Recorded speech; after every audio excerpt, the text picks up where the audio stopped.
Hebreos capítulo 5, vamos a estar considerando del versículo 11 en adelante. Si os acordáis, la semana pasada estuvimos viendo cómo el escritor está exponiendo este tema de la superioridad de Jesús sobre el sacerdocio del Antiguo Pacto, presentando a Jesús como ese gran sumo sacerdote, un gran sumo sacerdote superior, de un orden superior, del orden de Melquisedec.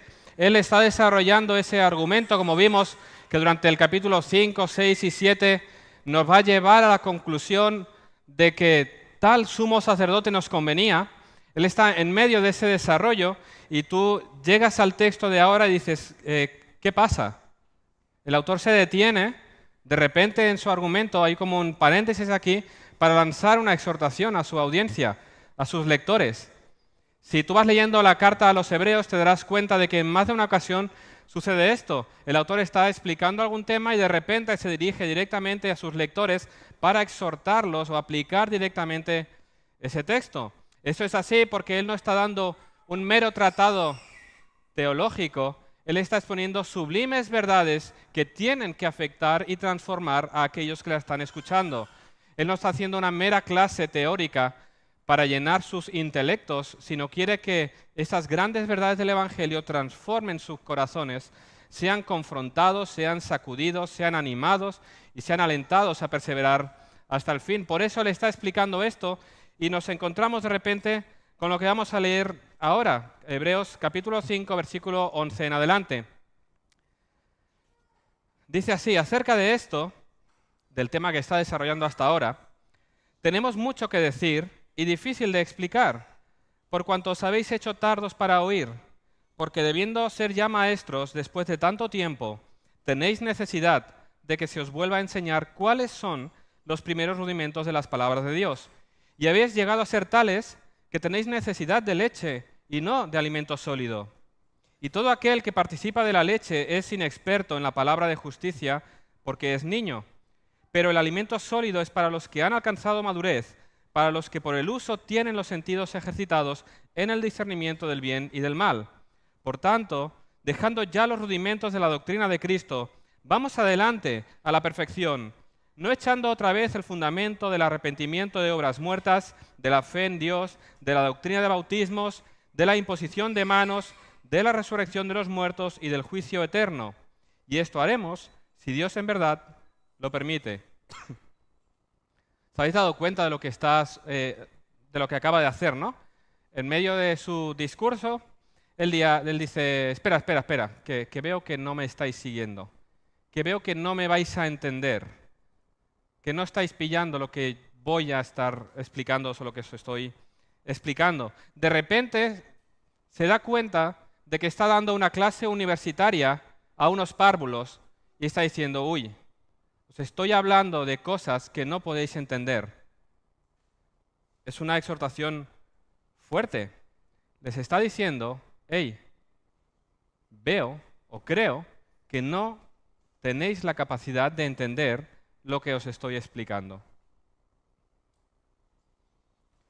Él se está dirigiendo a una congregación que es cierto, como aquí hoy, hay personas que son recién convertidos. Hay algunos entre nosotros que habéis venido a la fe en el Señor recientemente, os habéis bautizado recientemente, sois jóvenes en la fe, estáis en ese proceso de crecer en el conocimiento de Dios y es posible que estos sermones o estudios sobre Melquisedec, el sacerdocio, su institución, su propósito, cómo se relaciona el Antiguo Pacto con el Nuevo Pacto, os suenan a cosas un poco complicadas que vas entendiendo pero no entiendes completamente lo que está diciendo. Aún no habéis tenido tiempo de profundizar en las Escrituras al punto de poder entender completamente todas estas cosas. Así sucedería allí. Habría jóvenes en la fe que realmente este tema sería como un, uy, esto me lo apunto para estudiarlo en el siguiente trimestre. Voy a empezar por el A, por el B, por el C. Así sería. Pero el problema aquí es que él no se dirige a ese tipo de personas. El problema es que en aquella congregación había miembros que llevaban años en la iglesia. Llevaban años en el Evangelio, llevaban años asistiendo a aquella congregación y que tampoco iban a entender lo que él estaba explicando. A pesar de llevar tantos años, él considera que no habían crecido espiritualmente y aún eran niños espirituales. Su conocimiento se quedó al nivel de la escuela dominical de niños y luego no se preocuparon en progresar. Si seguimos leyendo esta carta, vemos que luego él retoma el texto, el argumento de la superioridad de Jesús y su orden sacerdotal. Vemos cómo él va a ir desarrollando esto, pero ahora se detiene. Ahora conviene hacer dos cosas. Amonestar a los creyentes por su inmadurez espiritual y exhortarlos a la madurez. Eso es lo que vamos a estar considerando esta mañana a la luz de este texto. Esta amonestación contra la inmadurez y esa exhortación a la madurez. Fijaros en esta amonestación, fijaros al leer el texto cómo ves el tono con el que está hablando. Ese tono muestra decepción para con su audiencia. Está hablando a hombres y mujeres que llevan años en el Evangelio, que llevan años en la iglesia, no son recién convertidos, no son recién bautizados, no son nuevos creyentes.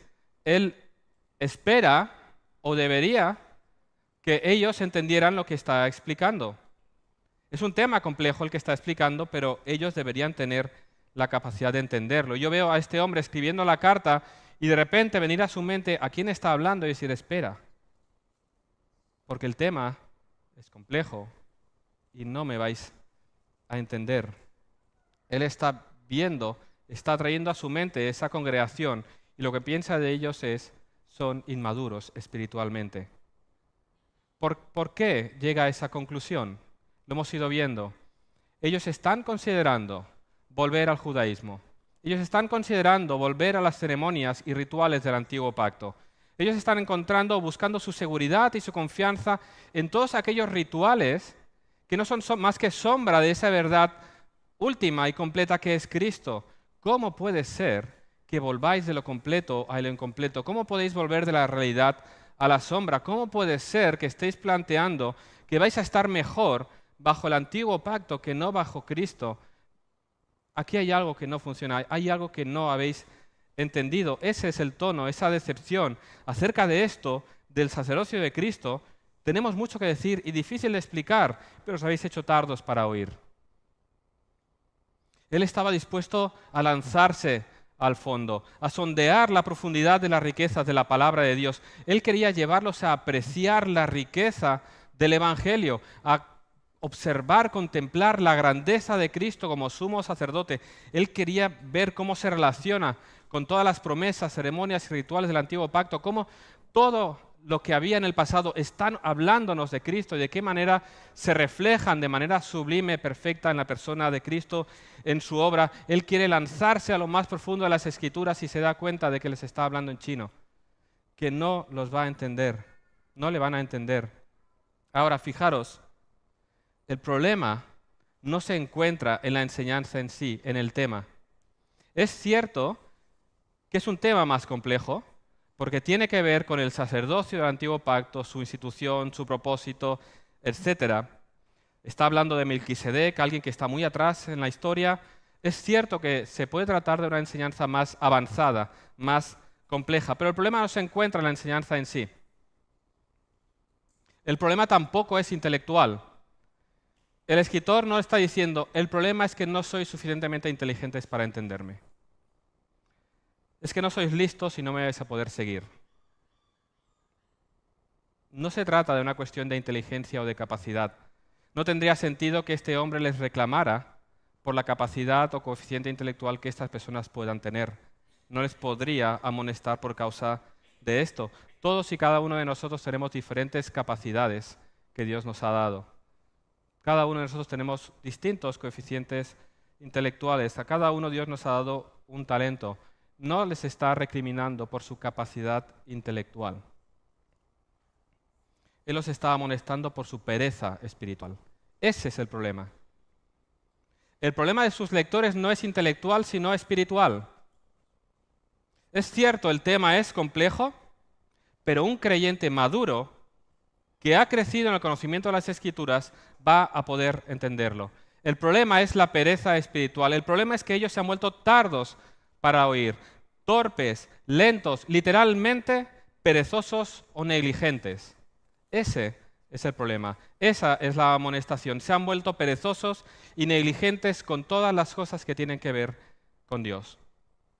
Y ahora fijaros, la manera en que los amonesta da a entender que hubo un tiempo en que esto no era así. Hubo un tiempo en que ellos no eran perezosos para los asuntos de Dios. Hubo un tiempo en que ellos escuchaban con deseo la palabra de Dios, que estudiaban las Escrituras, que meditaban en las Escrituras, que crecían y crecían más en el conocimiento de la palabra de Dios. Hubo un tiempo que había un hambre espiritual enorme, que no paraban de comer, devoraban la Biblia, devoraban libros, no paraban de enviar mensajes a sus pastores por WhatsApp preguntando, oye, ¿esto cómo lo entiendes? ¿Esto qué significa? El correo estaba saturado de correos intentando preguntar o explicar acerca de doctrinas. Tenían hambre para entender las Escrituras. Tomaban notas de los sermones, luego llegaban a casa y en la comida con su familia seguían hablando del sermón, sacándole todo el jugo porque querían aprender más de la palabra de Dios. Tenían hambre y querían alimentarse más y más. No habían sido perezosos siempre. Hubo un tiempo en que ellos iban creciendo y creciendo en el conocimiento de Dios, un deseo de saber más y más, movido por ese descubrimiento de que cuando más profundizas en la Escritura, resulta que todavía hay más. Cuanto más aprendes, te das cuenta de que sabes menos, porque hay todavía mucho más que profundizar y quieres más y más. Había ese tiempo en que estos hermanos querían saber más, no habían sido perezosos siempre, pero algo pasó. Ya no hay un deseo de buscar profundizar en las Escrituras, ya no hay un estudio, ya no hay lectura, ya no hay meditación, ya no hay una búsqueda constante, diaria, profunda de Dios. Ese fuego, aquella necesidad por alimentarse, aquel gozo al aprender de Cristo, aquel gozo al abrir las Escrituras y enfrentarse y contemplar al Cristo, se fue. ¿Cómo desaparece esto? Por negligencia, por pereza espiritual. Ellos habían sido disciplinados, ahora se han vuelto perezosos espiritualmente. Otras cosas y preocupaciones quizás habrían ocupado sus mentes, su tiempo. Sus prioridades cambiaron. El Señor y sus asuntos ya no eran lo más importante. Quizás ahora lo son mis estudios, mi carrera, mi trabajo, mis hobbies. Cualquier cosa ocupa el lugar que ocupaba Dios. En otro lugar empiezan a buscar su satisfacción, su comodidad. Dios ya no es la prioridad. Conocerle más y disfrutarle ya no es la prioridad en sus vidas. Se ha llegado allí a través de la negligencia y la pereza espiritual. ¿Y cuál es el problema? Que el creyente que no se alimenta, que no crece, no es que se quede estancado, es que va decayendo. Esto es como con la alimentación física. Si tú dejas de alimentarte, tú te vas a ir debilitando. Y aquellas cosas que antes podías hacer con tus fuerzas, de repente se te hacen más costosas. Más aquellas cosas que con facilidad llevabas a cabo, se te hacen difíciles e incluso pueden llegar a ser imposibles de conseguir. Y puedes llegar a morir de inanición. Si la situación no cambia y dejas tu alimentación, vas a acabar muriendo de inanición.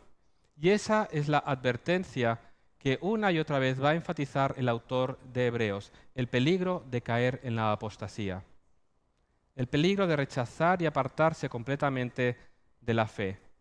Hay un momento en el que no se puede llegar a distinguir si uno es verdaderamente creyente, porque habla como un incrédulo, responde ante las circunstancias de la vida como un incrédulo.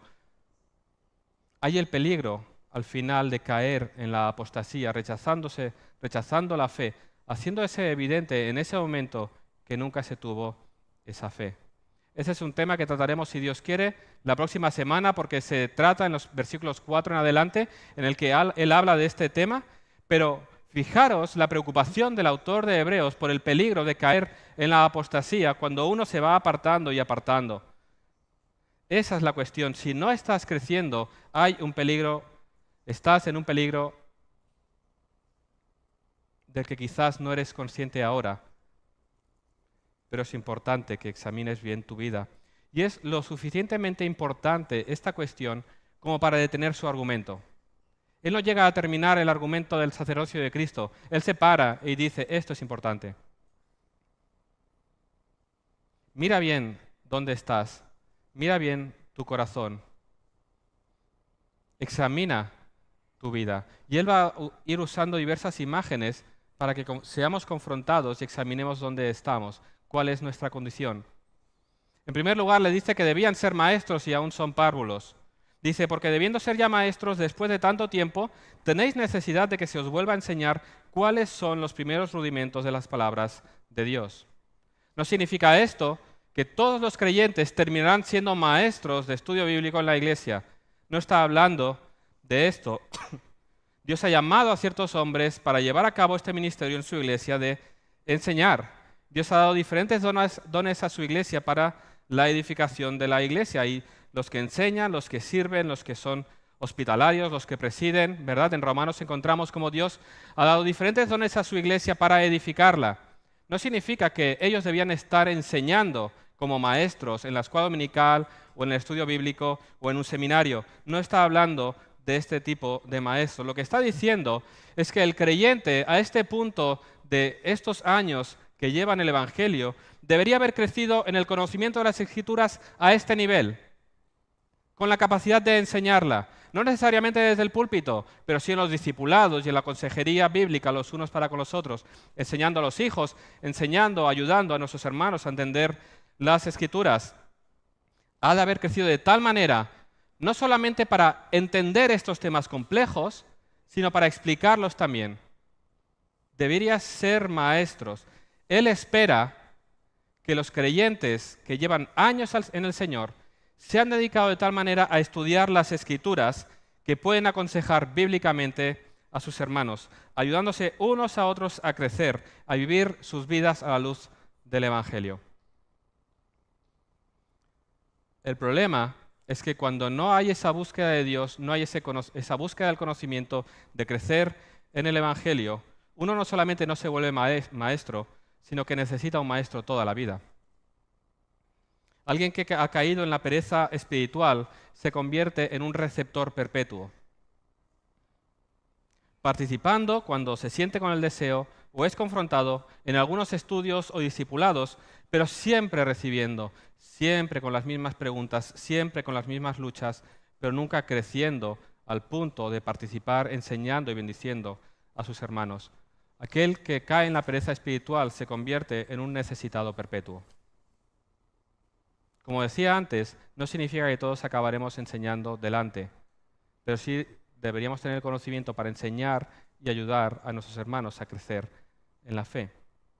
Hay algunos en la congregación, igual que en aquella congregación, que ya deberían estar bendiciendo a través de los estudios, los discipulados, y que en vez de ser maestros todavía sois alumnos. Y las palabras de este autor son fuertes.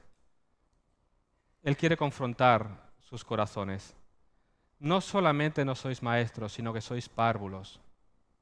Todavía estáis aprendiendo el abecedario.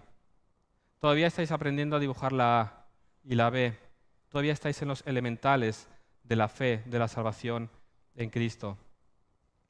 Deberíais ser maestros y sois párvulos. Es una fuerte exhortación. Es cierto que no seremos llamados todos para enseñar como maestros, pero sí somos llamados a crecer en el conocimiento al máximo nivel que las capacidades que Dios nos ha dado sean exprimidas. Porque al final, el problema no se trata ni consiste en nuestra dificultad de aprendizaje de nuestras capacidades, esos son excusas. El problema es nuestra indiferencia o negligencia hacia los asuntos espirituales. Es un problema de pereza espiritual. La Biblia y su mensaje, Jesús, su persona, su obra, no son dignos de estudio. Con lo justillo ya hacemos, como la salvación es por gracia. Yo recuerdo estar estudiando en el instituto con un compañero que muy majo, pero me dice, yo estudio siempre para el 5. Y el tío lo conseguía, 5, 5,5, y tenía capacidades. Pero él se sacó el instituto con esa nota. Él se sacó. Total, ya tengo el título. Ahora, luego al cabo de los años me lo encontré trabajando en un buen puesto. ¿Cómo llegó? Porque se aplicó en sus estudios, porque aquello le interesaba, y ahí sacó buenas notas, fue avanzando, creciendo, para llegar a obtener ese buen puesto. Porque eso le importaba. Le dedicó toda su capacidad. y tenía capacidad de 9 y de 10. Le dio el lugar que debía ocupar ese estudio. ¿Qué lugar ocupa en tu vida el conocimiento del Señor Jesucristo y su obra? Si tú has entendido el Evangelio, lo que Cristo ha hecho por ti y por mí, tú vas a querer conocerle más. Pero no es un ejercicio intelectual, porque Jesús no es una doctrina que aprender, es una persona que te amó y tú en respuesta a ese amor amas. Tú buscas conocerle más para agradarle más y para maravillarte más de Él. Mira qué lugar ocupa, porque así sucede con los asuntos espirituales en la iglesia. Tenemos buenos estudiantes de carrera, de máster, hombres y mujeres tomando responsabilidades cada vez más altas en sus trabajos, aspirando y ocupando excelentes puestos de trabajo para los cuales se han tenido que preparar bien, expertos cada uno en sus áreas, pero que aún son párvulos en asuntos espirituales. Son expertos en su área de estudio, pero ignorantes espiritualmente de las verdades de la Escritura. Escucha la exhortación de Pablo a Timoteo, una exhortación dirigida a un pastor, pero que también puedes tomar para ti. Él le dice en 2 Timoteo 2:15, procura con diligencia presentarte a Dios aprobado, como obrero que no tiene de qué avergonzarse, que usa bien la palabra de verdad. Aprender para usar bien la palabra de verdad. Esta es la primera amonestación. Debiendo ser maestros sois párvulos. Aún os tengo que enseñar el abecedario. Segunda amonestación. Debían poder comer carne, pero necesitan leche. Esta amonestación es comparable a la que Pablo les dio a los creyentes en Corinto. En 1 Corintios 3, 1, 2, leo de la Biblia de las Américas. Así que yo, hermanos, no pude hablaros como a espirituales, sino como a carnales, como a niños en Cristo. Os di a beber leche, no alimento sólido, porque todavía no podíais recibirlo. En verdad, ni aún ahora podéis. Esa es la realidad. A los bebés se les da leche. No le vas a dar un bistec, le vas a dar leche. No solamente porque no lo puede tolerar, también cuando uno es bebé tienes que ir introduciendo los alimentos de poco a poco para que su cuerpo pueda irlos tolerando. Pero luego cuando crecen empiezan a comer purés y empiezan a introducir los sólidos, ¿verdad? Y llegamos a una edad en la que nos comemos un buen chuletón. Sería absurdo vivir con una dieta de leche toda nuestra vida. Un adulto no puede desarrollarse ni fortalecerse con una dieta de leche. De la misma manera es en el ámbito espiritual. Los recién nacidos toman leche porque no pueden digerir todavía el alimento sólido. Tienen que ir preparando para poder digerir. Necesitan empezar con las doctrinas más básicas, con los elementales, para ir profundizando más y más en la doctrina de la Biblia. Ahora, un breve paréntesis. No significa toda esta enseñanza que hay una doctrina especial oculta reservada para una élite que podemos llegar a obtener por unos pasos. No estamos hablando de esto. Lo que estamos hablando es que las Escrituras son claras, son sencillas y las podemos entender. Pero también hay puntos que son más complicados que tenemos que aplicarnos para entenderlos y estudiarlos en profundidad. No hay un grado reservado para una élite. Significa que tú vas aprendiendo los elementales y tus ojos se van a ir abriendo, tu entendimiento se va a ir abriendo y vas a poder captar esas profundidades y riquezas de las Escrituras, haciendo relaciones dentro de la Escritura y contemplando cómo realmente la Biblia es un libro único y maravillándote de que la obra de Cristo es todavía más grande y perfecta de lo que podías haber llegado a imaginar, que Dios es más grande y perfecto de lo que tú podías haber llegado a imaginar. Cuando tú eres recién convertido, Dios es grande, pero Dios es así. Y al cabo de los años de estudio te das cuenta que Dios es así, pues que Dios es mucho más grande todavía. Así que no estamos hablando de una enseñanza oculta, estamos hablando de que hay cosas a las que debemos ocuparnos para crecer en conocimiento. Pero el problema de esta congregación es que eran bebés espirituales y todavía necesitan tomar leche. Son infantes. Y ahora tú colócate por un momento sentado en esta iglesia y vienen y te leen esta carta y te están llamando a ti, hombre hecho y derecho, eres un niño pequeño que necesita leche. De primero te enfadas. ¿Y tú quién eres para decirme? Pero segundo, el Espíritu Santo te va a ir mostrando si realmente esa es tu condición, si realmente todavía sigues con el ABC del Evangelio después de 20 años en el Señor.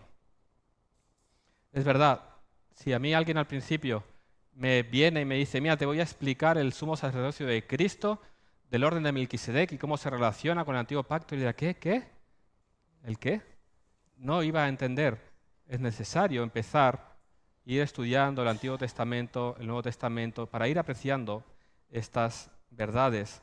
Y así es, aquí hay algunos que sois recién nacidos, estáis empezando a crecer en el conocimiento de Dios y vais creciendo y alimentándoos, dándoos cuenta de que vamos aprendiendo cosas, y la gracia, como decía antes, es que irás aprendiendo y te darás cuenta de que todavía hay más, y nunca llegarás a decir, vale, ya controlo, ya sé lo suficiente.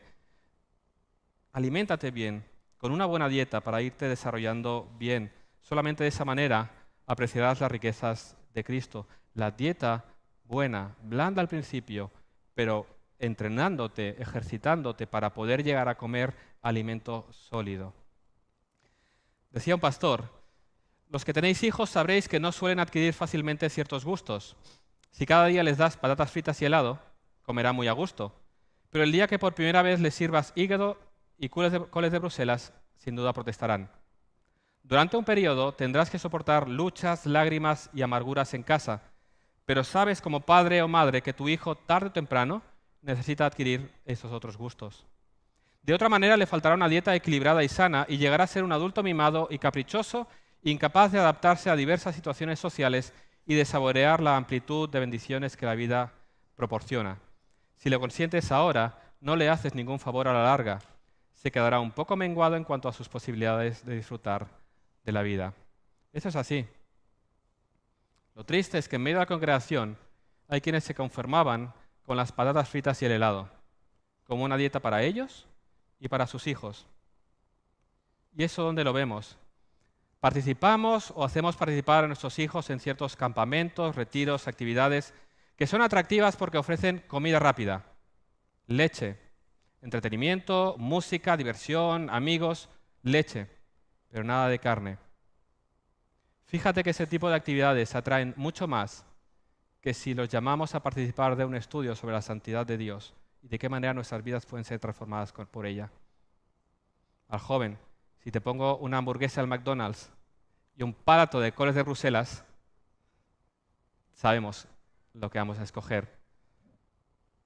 Sabes lo que te convendría. Deberías saber qué es lo que te conviene, qué es saludable para ti. ¿Por qué? Es muy atrayente.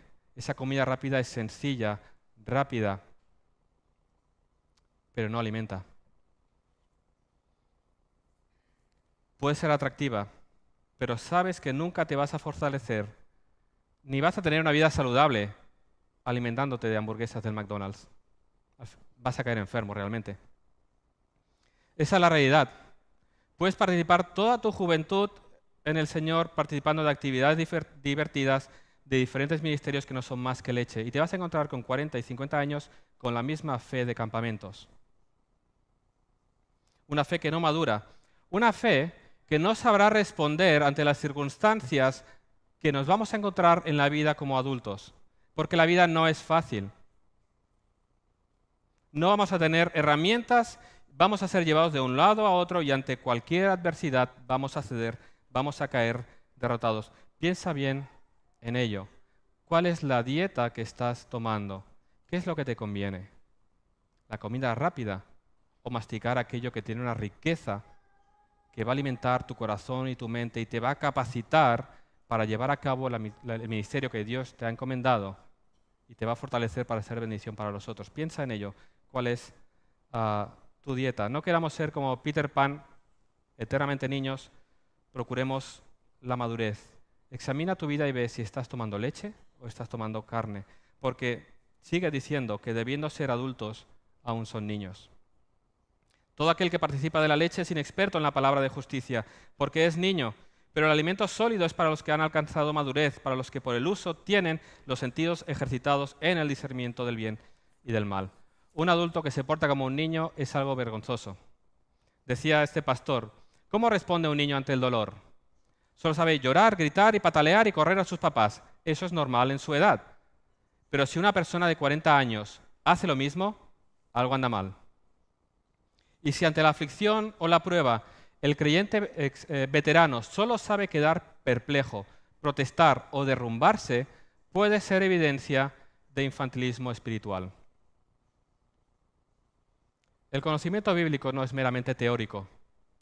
Es cierto que a través de las Escrituras crecemos en el conocimiento de quién es Dios, de quién es el Señor Jesucristo, entenderemos mejor la salvación, pero el punto es que este conocimiento no es meramente intelectual, sino que en la medida que meditamos y profundizamos en las Escrituras, se nos va a enseñar a vivir como cristianos, a vivir en justicia, a vivir en santidad, se nos va a capacitar para tomar decisiones sabias, a discernir entre el bien y el mal. Las Escrituras nos van a enseñar a vivir bien conforme a la voluntad de Dios. Los adultos, los que han crecido y madurado espiritualmente por medio del estudio y la meditación de las Escrituras, han sido capacitados para actuar y responder con sabiduría, discerniendo lo bueno de lo malo, tomando decisiones sabias y actuando en todo momento de manera agradable a Dios. Esto es lo que está diciendo aquí, distinguir lo bueno de lo malo, saber qué es lo que debes hacer y lo que no debes hacer, qué es lo que te conviene y lo que no te conviene, qué debes ver, qué no debes ver,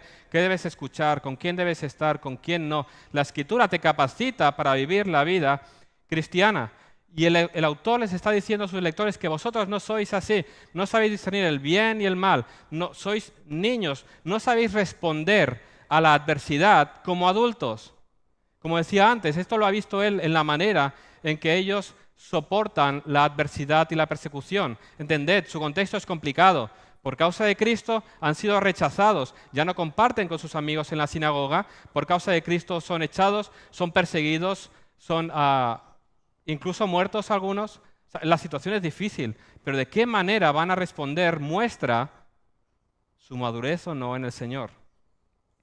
El hecho de que ellos quieran volver es que no han entendido bien el Evangelio de Cristo, no han entendido bien qué implica la obra que Cristo ha hecho por ellos. El escritor espera que sus lectores sean expertos en la palabra de justicia. Vivimos en un mundo muy complejo. Como decía antes, no te puedes quedar con el conocimiento de un niño de escuela dominical o de campamentos, porque el mundo es muy complicado. Hay decisiones complicadas que tomar, hay circunstancias difíciles que nos vamos a encontrar. Nos van a venir con preguntas complicadas acerca de su vida, de su matrimonio, del trabajo. Tú mismo vas a tener cuestiones acerca de con quién me tengo que casar, dónde tengo que trabajar, qué debo estudiar, dónde debo ir a vivir y muchas otras cuestiones que tienen que ver con la vida, con la muerte, cuestiones complejas que no son un sí o un no, que implican un conocimiento de las Escrituras tan profundo para que tu decisión o tu consejo sean conforme a la voluntad de Dios, porque el mundo es complejo. No vas a enfrentar, pocas veces enfrentamos decisiones sencillas. Normalmente hay que valorar, examinar en profundidad todo lo que conlleva para poder aconsejar y caminar bien. Hay muchas decisiones que tomamos rápidamente. Hay ocasiones en las que sí, hay decisiones que quizás le dedicamos más tiempo. ¿Dónde voy a vivir? ¿O voy a trabajar aquí y allá? Y buscamos consejo de los hermanos, pero la realidad es que tomamos un montón de decisiones diarias de manera inmediata. Respondemos de manera inmediata a sucesos, situaciones, preguntas. En la medida en que tu mente esté informada del Evangelio, tu respuesta será más bíblica. La Biblia nos va moldeando el pensamiento de tal manera que caminamos en base a ella. Si no informas tu mente, al final tu decisión será basada en tus preferencias, tus opiniones o lo que la sociedad del momento enseñe. Informa tu mente, capacítate, madura, conviértete en un adulto espiritual para actuar conforme a ello. ¿Estás bien entrenado en la Biblia como para poder responder y enfrentar decisiones serias? Es importante, como decía, porque tomamos decisiones muy rápidamente. Los chicos jóvenes en la iglesia, ¿con quién me voy a casar? ¿Puedo salir con este chico, con esta chica? ¿Puedo hacer esto u otra?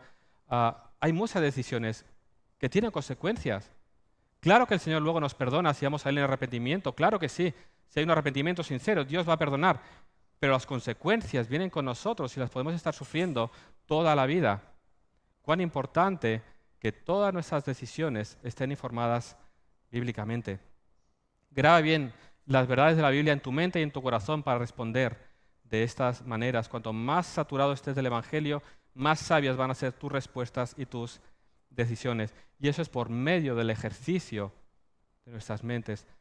Estudia las Escrituras y ejercítate en ellas para estar preparados. Infórmate bien, entrénate, ejercítate también para ver los ataques del maligno, esas sutilezas que se introducen en las vidas, en las iglesias. Estate alerta porque el enemigo nos quiere destruir. Examina bien todo, prepárate bien, conoce bien las Escrituras para no ser llevado de un lado a otro, para evitar también las trampas que el enemigo pueda poner delante de ti, porque esa es la realidad. Estamos en una lucha, estamos en un mundo anticristiano, pero el Señor nos ha dado las herramientas para prepararnos. El Evangelio no es solamente para llenar nuestro intelecto, es para hacernos plenamente justos conforme a la imagen del Señor Jesucristo. Quien deja de crecer en la palabra no puede avanzar en la justicia. Esa es la amonestación del autor a sus lectores. Los ha amonestado.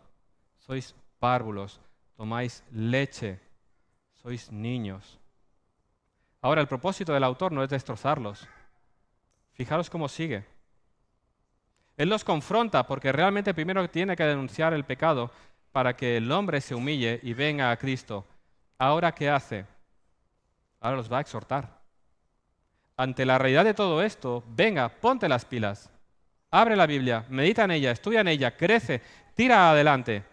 Mirad lo que dice. Por tanto, dejando las enseñanzas elementales acerca de Cristo, avancemos hacia la madurez, no echando otra vez el fundamento del arrepentimiento de obras muertas y de la fe hacia Dios, de la enseñanza sobre lavamientos, de la imposición de manos, de la resurrección de los muertos y del juicio eterno. Y esto haremos si Dios lo permite.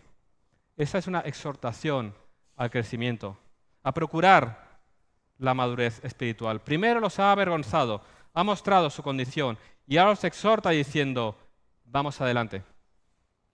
Avancemos. Dejemos atrás todas estas doctrinas básicas, el arrepentimiento, la fe, todas estas doctrinas que menciona aquí son los elementales de la fe, los básicos acerca de nuestra salvación, nuestra vida cristiana, el futuro con el Señor. No está diciendo, olvídate de eso, para nada. Esos son los elementos, los elementales, esos son los básicos. Ese es el fundamento sobre el cual debemos seguir construyendo. Es decir, dejando no significa olvídate de esto y busca otra cosa, sino esto lo tienes que tener controlado. Ahora vamos hacia adelante. Hay mucho más por delante. Dejando estas enseñanzas básicas, avancemos hacia la madurez. Es un llamado a ten claras estas cosas porque es lo mínimo. Y vamos adelante. Ahora fíjate en una cosa. ¿Te has dado cuenta de cómo se lo dice? No dice, y ahora avanzad hacia la madurez. ¿Cómo lo dice? En la Biblia de las Américas dice, avancemos.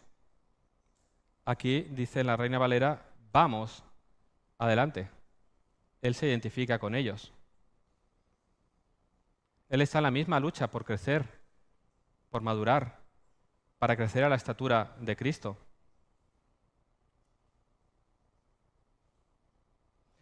Él les dice, todos estamos en ese camino de crecimiento. Es una palabra de ánimo, un empujón de vamos adelante, vamos a correr. Él no les dice, ahora os voy a volver a explicar los básicos de la fe, los elementales, para poder avanzar a temas más avanzados. La solución para estos hermanos no era volver al primero y volver a estudiar los elementales. Pablo, en el texto que hemos leído antes a los Corintios, dice que sí, yo os he hablado como a niños porque no podrían entenderle. Pero el autor de Hebreos usa otra táctica. Dice, yo no os voy a dar leche. Yo quiero tiraros adelante. Yo quiero estimularlos a seguir, a dar un paso adelante. Es decir, no vamos a tirar atrás la clase. No voy a detener mi argumento aquí y ahora voy a explicar en el principio Dios creó los cielos. No. Dice, esto es vuestra responsabilidad ya conocerlo. Voy a continuar desarrollando mi tema. Vamos a ir adelante. Necesitan encontrarse, contemplar a Cristo en su majestad, en su gloria, y Él les va a seguir explicando de la majestuosidad y de la grandeza de Cristo, porque es lo que necesitan. Tiene que tirarlos adelante. Ellos están un paso atrás y Él los toma y los arrastra y dice, venga, vamos a crecer en el conocimiento. Mirad a Cristo. Él los va a preparar para recibir las verdades que tiene para enseñarles. Y en la medida en que ellos van a ser expuestos al Evangelio, el Espíritu Santo va a ir haciendo esa obra en sus corazones. Esa es la realidad. Los va a llevar hacia adelante. Así que si tú estás aquí y ves que todavía estás empezando y hay muchas cosas que se te hacen complicadas y dices, no voy a leer los estudios porque no voy a entender, no es eso lo que está diciendo el autor de Hebreos. Te está diciendo, ves, escucha, tú vas preparando tu oído, tú vas escuchando y el Señor va a ir haciendo tu obra en ti. A los niños pequeños, cuando no nos entienden, les hablamos para que vayan entrenando su oído a las palabras y ellos puedan llegar a hablar. Los niños pequeños los ponemos dentro de la congregación en el culto, aunque no entienden absolutamente nada cuando tienen 4 años, pero algo entienden. ¿Qué entiende un niño de 4 años que está en el culto con sus padres? Que el culto es importante, que mis padres están contentos, no van obligados, que eso afecta en sus vidas en casa. O sea, no entiendo qué ha hablado el pastor cuando ha predicado, pero sé que mis padres están siendo transformados y eso es importante para ellos. Y quieren no solamente disfrutarlo ellos, sino quieren que yo también lo disfrute. Eso es todo lo que entienden a ese nivel. Lo mismo está diciendo aquí. Escucha, entrena tu oído, crece. Hay cosas que no vas entendiendo, sigue. Un consejo que siempre doy cuando estás estudiando las Escrituras, no intentes acabar la lectura bíblica en un año. Si tú estás leyendo un texto y no lo entiendes, no lo saltes. Te paras allí y te dedicas a estudiarlo, buscas ayuda si es necesario y cuando lo entiendes, continúas leyendo. Es cierto que quizás no lo entenderemos completamente, pero la siguiente vez que vuelvas a pasar por él, habrás crecido en ese conocimiento. Es importante crecer, aprovechar las bendiciones que Dios nos da. Dios nos ha dado maestros que nos ayudan a crecer en el conocimiento de la palabra de Dios.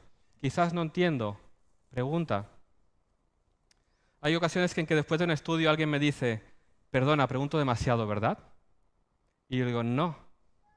Gracias por preguntar, porque has preguntado algo que muchos no conocen, pero tú lo has verbalizado. ¿No? Y justo hoy pasaba con Marcos, digo, doy este ejemplo y es así. Pregunto mucho. Si es una pregunta para crecer en el conocimiento, perfecto.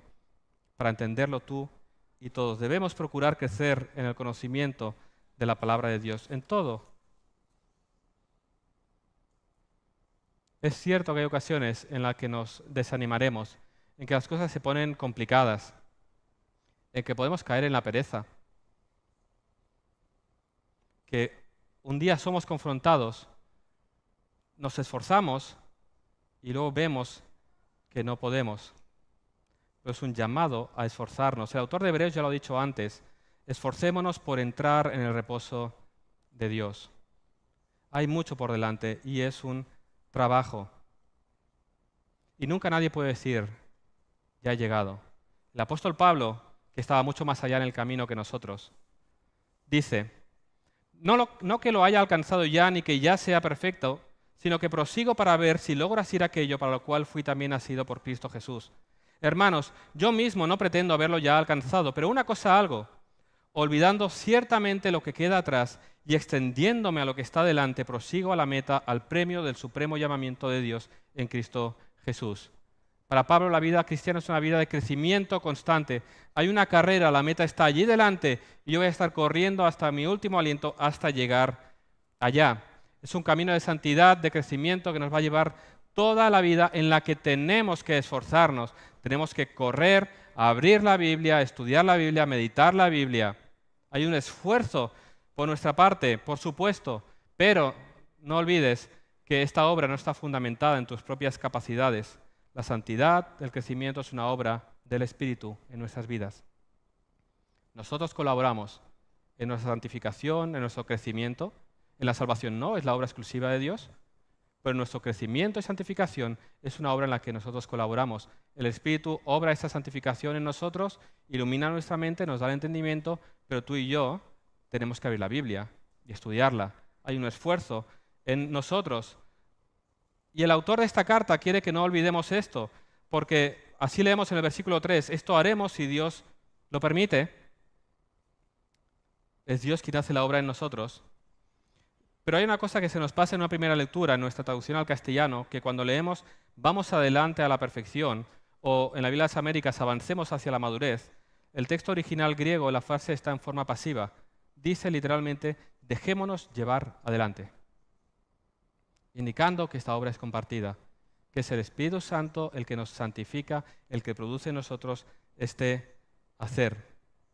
Así que esta no es una tarea para que ahora pongamos todo nuestro empeño, sino que clamemos al Espíritu, que nos empodere, que nos capacite, está en nosotros para ayudarnos en esa santificación. Él nos va a dar las fuerzas, Él nos va a dar el entendimiento, Él nos va a capacitar. Gracias a Dios que Cristo envió su Espíritu Santo, que nos capacita, nos fortalece, nos ayuda a crecer y nos ayuda a dar fruto. Clama a Dios, que su Espíritu encienda tu corazón, mueva tus afectos hacia Dios, que muestre esa imagen de Cristo tan gloriosa que te lleve a ir hacia allá. Recuerda, no es una lucha personal. Dios ha enviado su Espíritu en ti para llevar a cabo esa obra. Ese dejémonos llevar no significa me siento en el sofá y Dios ya me moverá a abrir la Biblia. Tú debes disciplinarte, tomar la Biblia y abrirla. Y en la medida en que vas actuando, verás el poder del Espíritu que va actuando en ti. Porque si no es por el Espíritu, realmente tú no habrías ido a abrir esa Biblia. Así que para ir terminando, ¿dónde estás? Con los años que llevas en el Evangelio, ¿eres maestro o todavía eres un párvulo? ¿Tomas carne o sigues tomando leche y alimentándote de comida rápida? ¿Eres adulto, maduro o eres un niño inmaduro espiritualmente? ¿Está tu oído endurecido? ¿Estás siendo negligente? ¿Has caído en la pereza? Piensa en cómo has venido al culto hoy. ¿Has venido con el piloto automático? Existe el piloto automático. Preguntadle a mi mujer cuántas veces vamos en coche y me dice, ¿por qué vas aquí? Digo, es que es mi camino al trabajo de cada día. Más de una ocasión casi entramos en la autopista cuando tenemos que ir por la C15. Es el piloto automático. ¿Por qué has venido aquí? Porque es domingo, toca iglesia. Vamos a cantar mecánicamente, vamos a escuchar. Hoy toca Santa Cena. ¿Sabes que todo en el culto ha sido preparado como un plato para tu alimentación? Cada uno de los que ha participado en la confección de este culto ha sido intencional. El que ha estado preparando la presidencia del culto, Josep, él ha estado orando, ha estado buscando en las Escrituras de qué manera bendecirnos por medio de la dirección del culto, cómo introducirnos en la presencia de Dios. La alabanza ha escogido las canciones con un propósito, una intención. Han orado, las han preparado para guiarnos de manera excelente a alabar al Señor. Hoy me toca a mí predicar, ¿no? Ha sido una semana de oración y estudio para poder traer la verdad de Dios de manera lo más clara posible y fiel para alimentación de su iglesia. Y luego hay muchos otros que han ayudado a que podamos tomar de este plato tranquilamente. La sala está limpia, está acondicionada, está el sonido dispuesto. Hay un montón de elementos que están. Aquí está el plato. ¿Cuál ha sido tu actitud al venir aquí? Porque cada domingo se dispone de un plato para la alimentación de la iglesia. ¿Has venido a comer? ¿Has venido preparado para venir al encuentro de Dios, para alabarle, para ser confrontado, para ser animado en su palabra? ¿De qué manera has preparado tu corazón para lo que estamos haciendo esta mañana? Medita en ello, porque Dios nos bendice de muchas maneras para la edificación de su iglesia, confrontando nuestro pecado, animándonos y alentándonos cuando estamos caídos. El Señor dispone las cosas conforme a su voluntad. Si las palabras del escritor de Hebreos te han confrontado, debes volverte a tu Señor en arrepentimiento y pedirle que su Espíritu Santo ilumine tu corazón y te lleve a aferrarte más y más en Él. Y que te lleve también a alabarle cuando recuerdas la buena noticia del Evangelio, que al final nuestra salvación, gracias a Dios, no depende ni de nuestras fuerzas, ni nuestra capacidad para perseverar, ni nuestro desempeño, sino en los méritos de Cristo. Él venció donde nosotros fracasamos. Esa es la buena noticia. Él vivió esa vida de perfecta justicia. Él vivió sometido en todo momento a la voluntad del Padre. Él estaba ejercitado en la palabra. Cuando fue tentado por el enemigo, ¿con qué respondió? Con la palabra de Dios bien aplicada. Su mente, su corazón estaba inundado de la palabra de Dios y rechazó los ataques del enemigo con la palabra de Dios. Él venció. Él no se volvió atrás. Él perseveró a pesar de la dificultad, a pesar de la oposición, a pesar de lo que implicaba la cruz. El Señor Jesús perseveró hasta el fin, hasta aquella cruz en la que se entregó como sacrificio. Gracias a Dios que mi salvación no depende de cómo yo enfrente esta semana, sino que Cristo ganó esa vida por mí. Ahora, eso no me hace a mí estar así, bueno, ya está todo, no. Él ahora ha enviado su Espíritu Santo a mi vida para formar en mí ese carácter de Cristo. Ahora yo soy llamado a crecer en santidad para que la imagen de Cristo se forme más y más en mí, para que mis palabras sean cada día más sabias, que mi caminar sea cada día más conforme a la línea del Evangelio, que mi actitud hacia el mundo sea conforme al Evangelio. Recuerda cómo el Señor te ha capacitado para llevar a cabo esa obra. Su Espíritu Santo va a terminar su obra en ti. Tú vas a ser hecho conforme a Cristo de manera cierta. Así que persevera hasta el fin. Aférrate a Él. Contémplale. Vive una vida de adoración para Él y ríndete a Él completamente. Vamos a orar. Señor, te damos gracias porque tú nos has amado con ese amor en que, siendo nosotros merecedores de la condenación y la muerte eternas, tú has entregado a tu Hijo en aquella cruz para darnos vida y estás trabajando en nosotros para hacernos cada vez conforme a tu Hijo, haciendo una obra maravillosa. Señor, de cosas tan feas como lo éramos, tú vas a hacer algo precioso. Y por eso es solo para ti la gloria. No podemos más que maravillarnos de tu poder, de tu amor. Ayúdanos, Señor, a vivir conforme a esta realidad, a crecer en ti de tal manera que nuestras palabras, nuestras decisiones, nuestras vidas sean cada día más de tu agrado. Señor, sabemos que fallamos, sabemos que pecamos, te pedimos perdón por las ocasiones, Señor, en que nuestras mentes se ocupan en otros lugares, en que vamos detrás de ídolos buscando la seguridad y la confianza allí. Perdona nuestros pecados, Señor, y ayúdanos a tener la mirada bien puesta en ti, a aferrarnos bien en ti y a saber descansar en ti. Gracias por todo. En el nombre de Jesús. Amén.